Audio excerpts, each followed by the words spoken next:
Hello students, I am Rahul Padhyay from QS Chitra College, your mathematics teachers. आज हम NCERT का class 11th का maths में chapter first जिसका नाम है सेट्स उसको यहाँ रीड करेंगे। सेट्स चैप्टर आपका बेसिक चैप्टर है जो 11th क्लास के बहुत सारे चैप्टर्स में यूज़ होता है, तो इसका इम्पोर्टेंस बहुत ज़्यादा बढ़ जाता है। इसके साथ साथ कि ये एक बेसिक चैप्टर्स है तो हम इसको केयरफुली होके पढ़ें। सेट्स चैप्टर्स स्टार्ट होने से पहले सबसे पहले हमारे दिमाग में हमारे माइंड में सिर्फ यही आएगा कि what is a set, set क्या है। सेट मैंने आपको बताया जैसे बेसिक चैप्टर, ये एक बेसिक चैप्टर है इसलिए इसका इम्पोर्टेंस ज़्यादा है, तो सभी चैप्टर्स में कहीं ना कहीं उसका थोड़ा बहुत यूज़ रहता है, तो इसको ध्यान से पढ़ें। तो व्हाट इज़ सेट, सेट में सबसे पहले सेट क्या है इसके लिए इसकी डेफिनेशन को डिफ़ाइन करना होगा। तो इसको डिफ़ाइन करने के लिए हमारा जो इसका डेफिनेशन है उस डेफिनेशन को जरा हम यहाँ पे रीड करें। Set is well defined collection of objects. Set is well defined collection of objects. Set एक वेल डिफाइंड कलेक्शन है ऑब्जेक्ट्स का। ऑब्जेक्ट्स यू नो ऑब्जेक्ट्स यानी वस्तुएं या फिर जो भी एलिमेंट्स या जिसको हम अवयव भी कहते हैं, ये उनका वेल डिफाइंड कलेक्शन हो तो वो सेट कहलाता है। अब आप कहेंगे सर ये वेल डिफाइंड क्या होता है, वेल डिफाइंड कैसा कलेक्शन होगा। वेल डिफाइंड, अगर वेल डिफाइंड को थोड़ा सा हम अपने भाषा में चेंज करना चाहें तो कह सकते हैं collection should not change from person to person.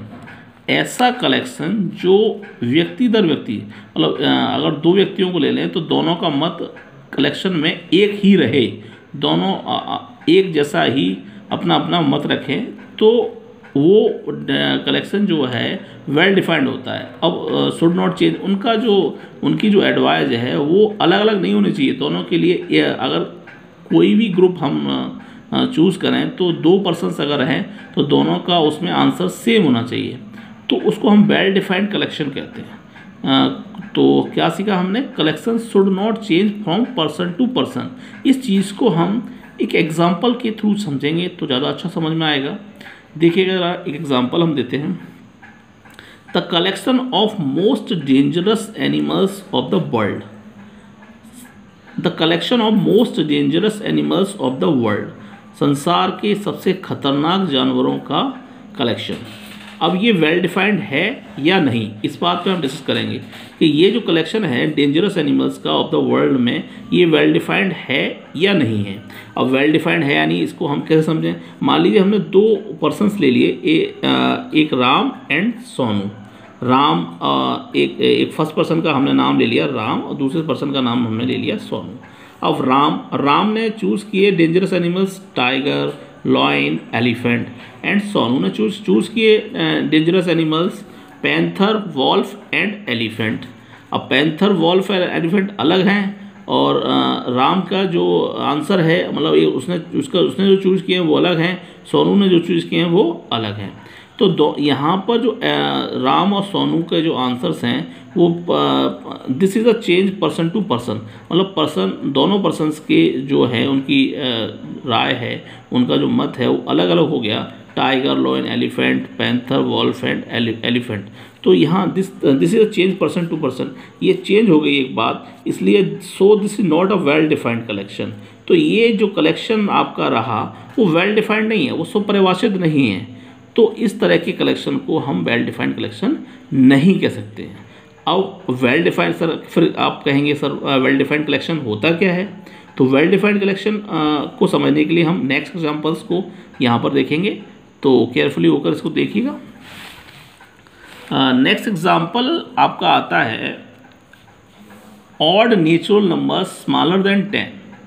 Odd natural numbers, you know natural numbers 1 2 3 4 5 6 7 8 9 10 dot dot dot dot, this is the odd natural numbers. अब इसमें नेचुरल नंबर्स में हमने कहा ऑड, तो ऑड उसमें भी लगा दिया स्मॉलर देन 10, मतलब 10 से कम। 10 से कम कौन कौन से हो गए, 1 3 5 7 9, ये ऑड हो गए। कैसे हो गए, ऑड हो गए। और ये अगर राम से आपने एक क्वेश्चन किया कि बताइए ऑड नेचुरल नंबर्स बताइए जो 10 से छोटे हों, तो बताएगा 13579। अगर आप सोनू से ये क्वेश्चन करेंगे तब भी वही बताएगा 13579। दोनों के आंसर कैसे हो गए, सेम हो गए। जबकि हमने जो लास्ट एग्जांपल दिया था वेल डिफाइंड कलेक्शन में, वो उनमें आंसर्स अलग अलग थे, दोनों ने चूज़ अलग अलग किया। यहाँ पर दोनों ने सेम चूज़ किया है कि 13579 एंड 13579।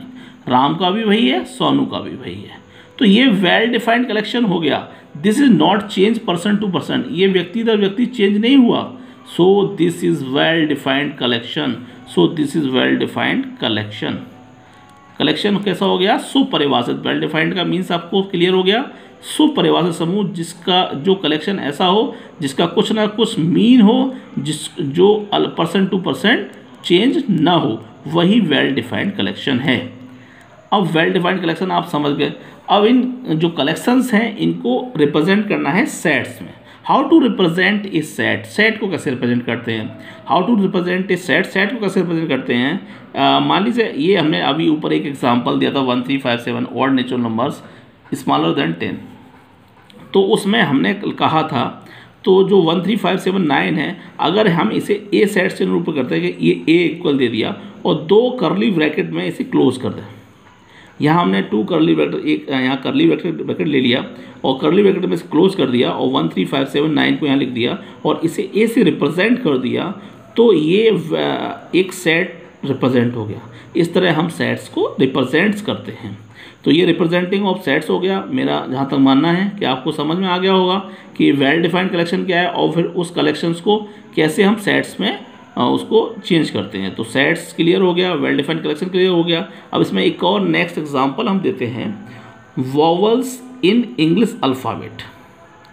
सभी स्टूडेंट्स ने जब से स्टार्ट किया LKG UKG और उसके बाद फर्स्ट सेकंड थर्ड फोर्थ सभी में पढ़ा हुआ है कि इंग्लिश अल्फ़ाबेट्स में वॉवल्स क्या होते हैं, सबको पता है AEIOU।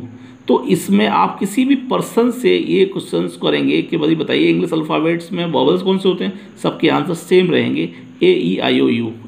तो ये भी पर्सन टू पर्सन चेंज नहीं हुआ, this is not change person to person. So अगर हमने इसे बी से रिप्रेजेंट कर दिया और कर्ली ब्रैकेट लगा दिया तो ये भी एक वेल डिफाइंड कलेक्शन हुआ और एक सेट से हमें इसे रिप्रेजेंट कर दिया AEIOU। Is that clear? So बहुत अच्छे से समझ में आ रहा होगा बच्चों। अच्छा, अगर आप सीखना चाहेंगे तो आपको थोड़ा सा लेबर करना होगा, तो आप अच्छे से सीख पाएंगे। बस चीज़ों को ध्यान से सुनना है, समझना है। अब देखिए इसी का हम नेक्स्ट एग्जांपल ले लेते हैं। Solution of set x² = 16। एक इक्वेशन हमने ले लिया x² = 16। अब आप कहेंगे सर यहाँ इक्वेशन ले लिया, इक्वेशन क्यों ले लिया?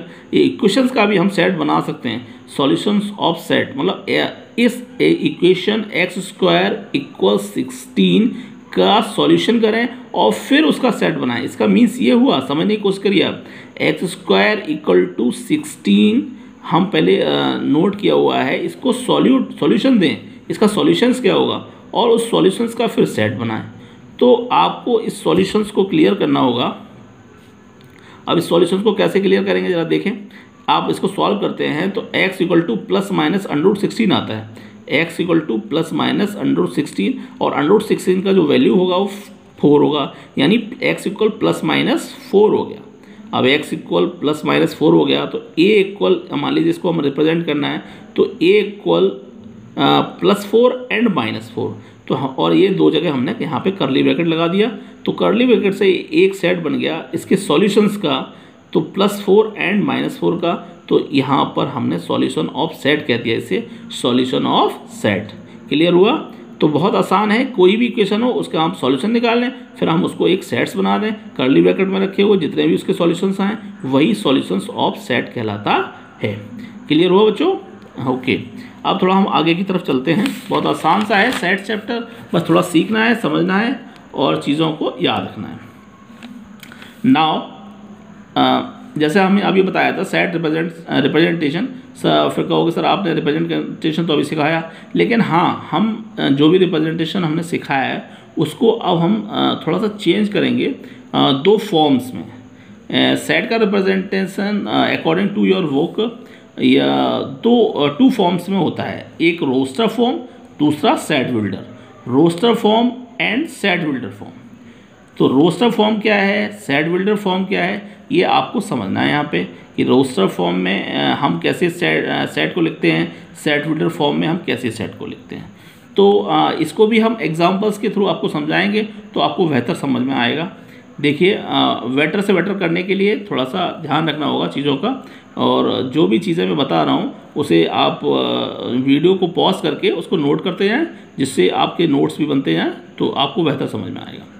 तो एग्जांपल लेते हैं हम, odd natural number less than 10, odd natural number less than 10, यही हमने ऊपर एग्जांपल लिया था। अगर हम इसलिए इससे एग्जांपल को ले रहे हैं जिससे आपको सीखने में कोई दिक्कत ना हो। अगर हमने odd natural number less than 10 का सेट लिया तो 1 3 5 7 9 यही बनाया हुआ था हमने, तो आपको आसानी रहेगी। ये अगर इस तरह का सेट हम लिखते हैं तो ये हमारा रोस्टर फॉर्म कहलाता है। कौन सा form, roster form. Roster form का अगर दूसरा नाम जानना चाहें हम तो इसे हम टेबुलर फॉर्म कहते हैं, टेबुलर फॉर्म। अब टेबुलर फॉर्म को ही हम रेस्टर फॉर्म कहते हैं। अगर कहीं टेबुलर फॉर्म में चेंज करना आ जाए या रोस्टर फॉर्म ना लिखा हो तो आप कन्फ्यूजन में ना पड़े, तो इसे टेबुलर फॉर्म भी कहते हैं। अब ये तो हो गया हमारा रोस्टर फॉर्म। अब इस रोस्टर फॉर्म को हम चेंज करना चाहते हैं सेट बिल्डर फॉर्म में। इस रोस्टर फॉर्म को हम चेंज करना चाहते हैं सेट बिल्डर फॉर्म में, तो हम कैसे लिखेंगे, ज़रा इस बात को ध्यान देना है। हमने यही सेट लिया, ए इक्वल एक कर्ली ब्रैकेट लगाया, x such that x is odd natural number smaller than 10। इसको लिखा x such that x is odd natural number smaller than 10। x क्या है, x यहाँ प्रॉपर्टी को डिफाइन करता है, उसके गुण को डिफाइन करता है कि x है क्या, x कैसा है। x एक नेचुरल नंबर है जो किससे छोटा है, 10 से। वही जो नेचुरल नंबर कैसा है, ऑड है। तो ये x एक प्रॉपर्टी को डिफाइन करता है। तो ये जो फॉर्म बन के तैयार हुई उसको हम सेट बिल्डर फॉर्म कहते हैं, सेट बिल्डर फॉर्म कहते हैं। और इस सेट बिल्डर फॉर्म से अगर हम इसमें चेंज करना चाहें रोस्टर में, तो रोस्टर में ऐसे लिखेंगे और सेट बिल्डर में ऐसे लिखेंगे। तो इस एग्जांपल से क्लियर हो जाता है कि सेट बिल्डर क्या है और रोस्टर क्या है। रोस्टर यानी टेबुलर फॉर्म क्या है। सीख रहे हैं ना बच्चे, अच्छे से ध्यान दीजिएगा तो अच्छी तरह सीखते रहेंगे। नेक्स्ट एग्जाम्पल, हम एक और एग्जाम्पल लेते हैं, थोड़ा सा अलग लेंगे कि a equal x such that x is a letter of word school. X such that x is a letter of word school. School शब्द लिया हमने, एक स्कूल शब्द। स्कूल शब्द में अक्षर अल्फ़ाबेट्स कितने होंगे, SCHOOL, ये स्कूल लिया। अच्छा आप बताइए ये जो है आपका कौन सा फॉर्म है, ये सेट बिल्डर फॉर्म में लिखा हुआ है। किस में लिखा हुआ है, सेट बिल्डर फॉर्म में। अब इस सेट बिल्डर फॉर्म से हमें चेंज इन रोस्टर फॉर्म, किस में चेंज करना है, रोस्टर फॉर्म में। तो बहुत आसान है। इस स्कूल वर्ड में यहाँ एक्स की प्रॉपर्टी को स्कूल के साथ दिखाया गया है। स्कूल वर्ड में जो अल्फ़ाबेट है SCHOL, आपको सर इसमें तो डबल ओ बना हुआ है, आपने तो ओ ही लिखा हुआ है। तो जब भी हम इसे सेट के रूप में लिखते हैं तो उन अल्फ़ाबेट्स को, उन जो शब्द ये जो दिए हुए हैं अक्षर दिए हैं SCHOOL, इन सबको अलग अलग लिखते हैं कॉमा लगा के। और सब जितने भी वर्ड डबल वार या ट्रिपल वार आए हों किसी भी शब्द में, उसे एक ही बार यानी वन टाइम लिखा जाता है, तभी वो सेट बनता है। कभी कोई भी शब्द क्यों ना हो, उसमें से अगर कोई H S S या जो भी चीज़ें हैं अगर डबल वार या ट्रिपल वार या 4 बार भी आएँ, तब भी हम सेट के रूप में जब उसे चेंज करें तो सिंगल बार ही, वन टाइम ही लिखें, जिससे वो सेट बन जाएगा। अगर हमने डबल बार लिख दिया तो हमारा सेट नहीं होगा, वो गलत हो जाएगा। तो इसलिए हम A इक्वल एक सेट बनाए S, C, H, O, L, तो जिससे हमारा ये सेट बन के तैयार हो गया। ओके, आया समझ में। अब इसी के साथ थोड़ा सा आगे चलते हैं। Concepts of belong to, concept of belong to. अब सर कहोगे बिलोंग टू क्या है। बिलोंग टू बहुत आसान सी बात है। अगर कोई आपसे कहता है कि बेटा आप अपनी फैमिली से बिलोंग करते हो, इसका मतलब आप अपनी फैमिली में जितने भी लोग हैं उनमें से कोई एक हो। तो बिलोंग टू का एक मतलब होता है कोई भी चीज़ बिलोंग कहाँ से की जाती है, कि जब कुछ आपकी फैमिली है या आपका कोई ग्रुप है या फिर आपका स्कूल क्लास है तो आप अपनी क्लास से बिलोंग करते हो, तो आपको उससे डिनोट किया जाता है। जैसे हमने अभी ऊपर जो सेट लिया हुआ था A इक्वल टू 13579। अब 13579 में हम यहाँ लिखें 5 इज़ बिलोंग टू A। तो आप देख रहे हैं 5 यहाँ पे लिखा हुआ है, राइट है। तो ये 5 जो है ए इसमें ए सेट में 5 बिलोंग करता है, तो 5 एलिमेंट ऑफ ए, 5 किसका एलिमेंट है, ए का एलिमेंट है, या 5 इज बिलोंग टू ए, बात एक ही है, 5 belong to A, 5 belong to A, 5 is belong to A. अब 8 is not belong to A, 8 does not belong to A, 8 belong नहीं करता ए में। देखिए आप 8 है क्या इसमें, नहीं है, तो इसका मतलब यही हुआ कि 8 जो है इसमें बिलोंग नहीं करता। तो कॉन्सेप्ट ऑफ बिलोंग्स टू का मतलब समझ गए क्या होता है, बिलोंग्स टू का मीन्स क्लियर हुआ होगा, मेरा मानना है बहुत आसान है ये बेसिक क्वेश्चंस रहेंगे इस पर, तो आपको आना चाहिए कि बिलोंग्स टू का मीन्स क्या है। अब आगे की तरफ चलते हैं हम, रिप्रेजेंटेशन ऑफ सम नंबर्स, कुछ नंबर्स का हम यहाँ रिप्रेजेंटेशन करेंगे। जैसे आपको इसका यूज़ आएगा एक्सरसाइज में, set of natural numbers, natural number का जो सेट है वो 1 2 3 4 आप आसानी से समझ सकते हैं कि 1 2 3 4 होता है और डॉट डॉट डॉट आगे की तरफ बढ़ता है, तो n नेचुरल नंबर्स का सेट होता है n। अब n नेचुरल नंबर्स का जो सेट होता है 1 2 3 4 उसको n से नोट करते हैं, और सेट ऑफ इंटीजर जिसे अगर हम कहें पूर्णांक, इंटीजर्स को पूर्णांक कहते हैं, तो उसे हम z से नोट करते हैं, जो नेगेटिव भी होते हैं और पॉजिटिव भी होते हैं, टोटल सभी इंटीजर्स होते हैं। जैसा कि आपने क्लास 9th में पढ़ रखा होगा, 9th या 10th में आपको बताया गया होगा सर ने कि कैसे ये इंटीजर्स आपके यहाँ पे होते हैं, क्लियर। तो इसे किसे नोट करते हैं, जेड से। अब सेट ऑफ रेशनल नंबर, इसे हम क्यू से नोट करते हैं, किसे नोट करते हैं, क्यू से। सेट ऑफ इरेशनल नंबर, इसे हम टी से नोट करते हैं, टी से। ये आपको लर्न करना है कि किससे कौन सी चीज़ नोट की जाती है, किससे रिप्रेजेंट की जाती है। सेट ऑफ रियल नंबर, इसे हम आर से नोट करते हैं, आर से। सेट ऑफ होल नंबर्स, इसे हम डब्ल्यू से रिप्रेजेंट करते हैं। होल नंबर आपको पता है 0 1 2 3 0 से स्टार्ट होते हैं और नेचुरल नंबर 1 से स्टार्ट होते हैं, तो होल नंबर्स को हम डब्ल्यू से नोट करते हैं और नेचुरल नंबर्स को हम कैपिटल एन से नोट करते हैं। तो इसको याद रखना होगा कौन सी चीज़ कहाँ से कौन सी डिनोट होती है। इसके अलावा भी बहुत सारी चीज़ें होंगी, वो नेक्स्ट उसमें आपको मैं बताऊँगा। तो देखिए ज़रा कैसे हम किस चीज़ को चेंज करते हैं, बहुत आसानी है इसमें। तो हम आज क्वेश्चंस पे बात करेंगे। आपको होमवर्क में कुछ 1 2 क्वेश्चंस भी देते हैं, वो आप करिए बैठ के, और अपनी NCERT की नोट बुक आपके पास अवेलेबल है, तो वहाँ से भी क्वेश्चंस को लगाएंगे, और जो नहीं आएंगे आप आसानी से आप हमसे पूछ सकेंगे। क्वेश्चन फर्स्ट हम देते हैं, चेंज इनटू रोस्टर फॉर्म। इसे हमें रोस्टर फॉर्म में चेंज करना है। A equal x such that x is a letter of word elephant. Elephant में जो लेटर है उसमें जो वर्ड हैं उनका हमें एक दिया गया है रोस्टर फॉर्म। रोस्टर फॉर्म में चेंज कर रहे हैं, तो रोस्टर फॉर्म ये दी हुई है, नहीं, change into roster form. Roster form में हमें चेंज करना है, ये सेट बिल्डर फॉर्म दिया हुआ है, तो रोस्टर फॉर्म में कैसे चेंज करना है ये आपको करना है। इसके अलावा एक और क्वेश्चन हमारा रहता है, question number 2, change into set builder form. ये रोस्टर फॉर्म में दिया हुआ है और इसे हमें सेट बिल्डर में चेंज करना है। कैसे करना है ये आपको देखना है, बस मैंने आपको